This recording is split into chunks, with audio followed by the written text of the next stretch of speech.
Ladies and gentlemen, this is USAMO 2024 Problem 5. It has an MOHS difficulty rating of 40, suggesting that it is a very, very difficult problem. But fear not, for we shall tackle this problem together here today. Honestly, I don't even know how it got that difficulty rating, because the solution is actually really, really simple. I say that, but I really mean it. It's a lot simpler than some of the other problems, actually most of the other problems that we tackle here on this channel. So the problem says that we have a triangle ABC and we select a point D in it such that angle DAC equals angle ACB, and what this actually means is that D lies on the line AL, where ALC is an isosceles triangle.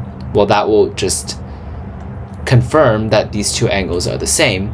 And we also know that L lies on the perpendicular bisector of this, where this is the midpoint of AC.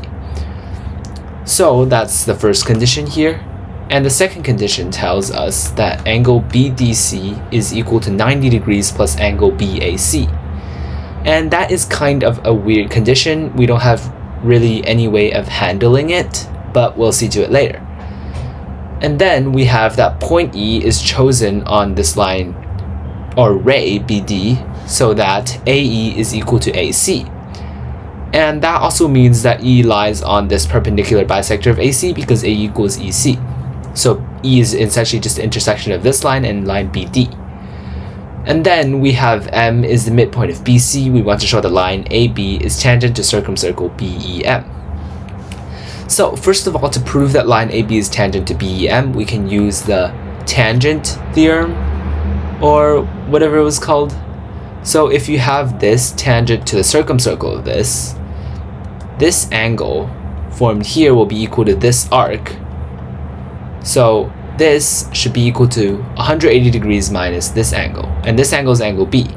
So essentially we just need to prove that angle BEM is equal to 180 degrees minus angle B. That will effectively prove that the line AB is tangent to the circle, which is exactly what we want. Okay, so when I was doing this problem, I saw this condition. This condition is not that difficult. It just tells us that D lies on AL. But the second condition, this is really confusing because 90 degrees plus angle A, that doesn't really give us much to work with. What I thought about, let me just briefly talk about that, is if we construct the point O, which is the center of this circumcircle, and then we draw the incircle of triangle OBC, which should be like somewhere here. Then we have the angle BIC is equal to 90 degrees plus half of angle BOC, and angle BOC is 2 angle A, so this is equal to 90 degrees plus angle A. So we know that BDIC lie on the same circle. That is my idea. My idea was that D is the intersection between line AL and this circle. However, as it will turn out in this problem, this idea doesn't really work. It doesn't really help us do anything or find anything about the position of D. So we might need to look for something else here in this problem. And so, as I've titled this video, we actually only need one key trick and then the problem's basically done. So, buckle your seatbelts, ladies and gentlemen, because we know that angle or line BM is equal to line side length BM equals MC. So what we're gonna do is we are going to do a homothety transformation centered at B with ratio 2. So this will map M to C because these two are equidistant, and then this will map E to somewhere, let's say here. So our triangle BME will get mapped to BC, and this is E prime. It will get mapped to BCE prime. And we just have to prove that the line AB, which is still as it is tangent to this, which is essentially the same as proving that angle BE prime C is 180 degrees minus angle B. Okay, so we need to prove that angle BE prime C equals 180 degrees minus B. This is the new thing that we want to prove. But it doesn't really seem to be that much easier to prove. In fact, it doesn't seem to be easier to prove at all. Well, first of all, let's think about what E prime is. Obviously, E prime still lies on this line BD, and it is the intersection between this line and some other line here, which is the image of this line under the homothety. Well, what's the image of this line under the homothety?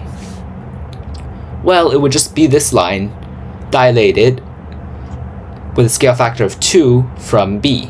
So first of all, it's definitely perpendicular to this, but what point does it pass through? Like, what about this? Well, as we will see, it actually passes through this point, Q, which happens to be the intersection between AL and the circumcircle. Well, why is that? We have that AL and BC are actually symmetric about the perpendicular bisector, because if we recall, these two angles are the same, so these two lines are symmetric about this perpendicular bisector. So if we draw this thing out here, Q is the image of B under the reflection across this perpendicular bisector. Therefore, if we just take this line, the distance from B to it is just double the distance, or half of the distance from B to Q. So this line will map to the perpendicular, or the altitude from Q to AC, and E prime will lie on that line. Okay, so let's see what I have on my clipboard. Aha! I have a new image. Let me just take a second to set this up a bit.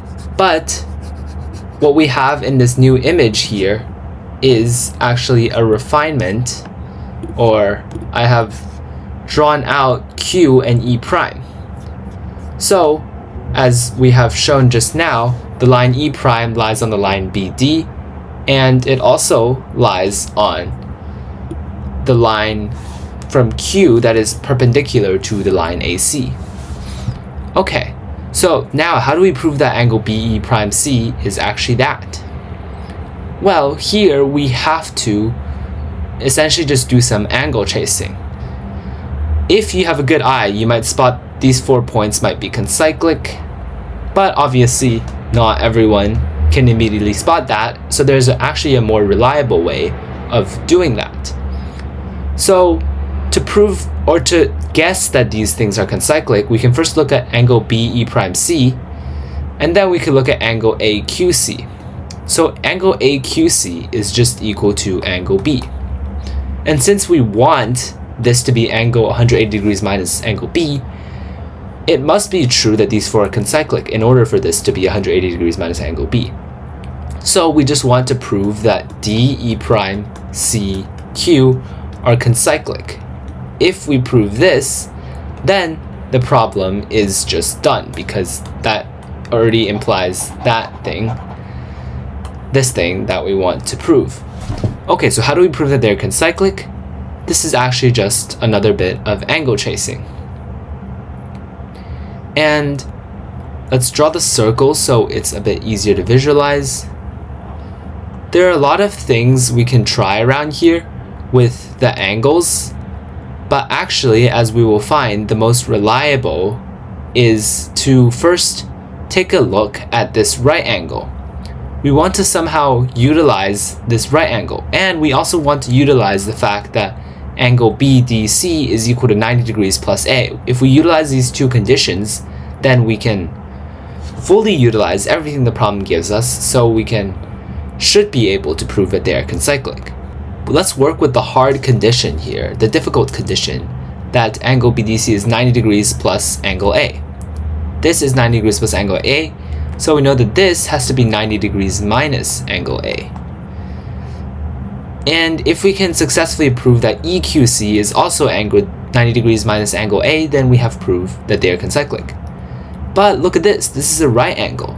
So that is equivalent, we just want to prove that this is angle A. We've also concluded before that ABQC is an isosceles trapezoid. So by symmetry, this thing is just equal to this thing, which, guess what, is angle A. So we have proved that this is concyclic, which implies this, which implies what we want to show, the tangency. There we go, that is the problem. Somehow an MOHS difficulty rating 40 problem. And it's also USAMO 2024 problem 5. So I wasn't lying when I titled this video, right? It was one key transformation, the homothety at B with scale factor 2, that led us to all this, which is essentially just a little bit of angle chasing. And so obviously the key takeaway from this problem is to spot for transformations. Specifically, when we have a midpoint condition, for example with M right here, we can think about a homothety to map M to something else, because usually M itself is not that useful.